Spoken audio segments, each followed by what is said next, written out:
안녕하십니까. 지성과 영성을 추구하는 신학박사 나유섭입니다. 오늘도 다시 한번 동방박사들의 예물에 대해서 한번 정리를 한번 해볼까 합니다. 지난번에 말씀을 드린 바와 같이 세 가지 예물, 곧 황금과 유향과 몰약은 아마도 아담과 하와에 관한 책 제1서에 있는 그 전승과 깊은 연관을 가지고 있다라고 말씀을 드린 바가 있죠. 그런데 지난번 동영상을 통해서도 말씀을 드린 바와 같이 이러한 이야기가 마태복음보다 먼저 쓰인 것인지 아니면 동시대인지 또는 마태복음보다 나중에 쓰인 것인지에 따라서 관계성의 해석에 있어 상당히 달라진다고 하는 것을 잠시 언급한 바가 있습니다.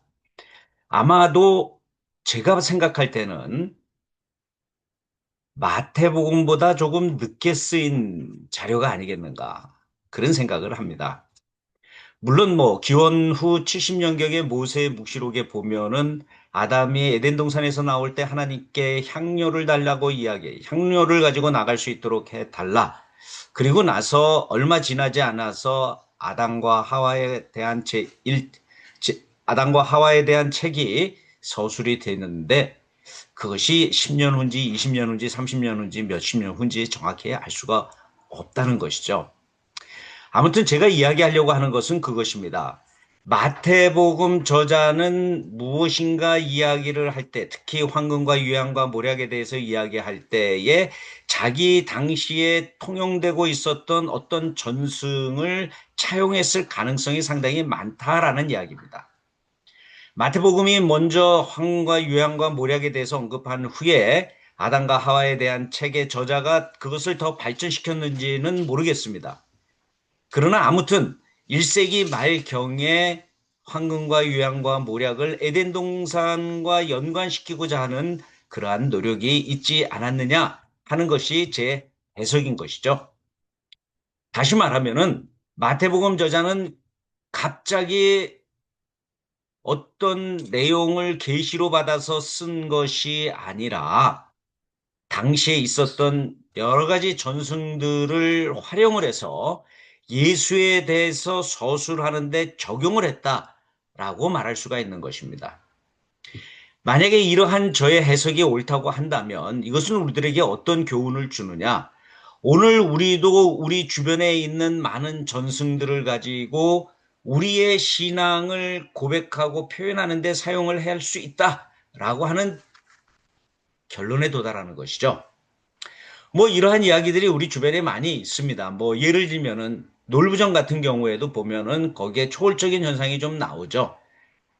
제비가 강남을 가갖고 강남에서 옥황상자에게 씨앗, 박씨를 얻어왔다. 이것은 사실은 아니죠. 역사적인 사실은 아닙니다. 그러나 그러한 이야기로 인해서 전래 동화로 인해서 한국의 후손들은 제비를 건들지 않습니다. 왜요? 벌 받을까 봐.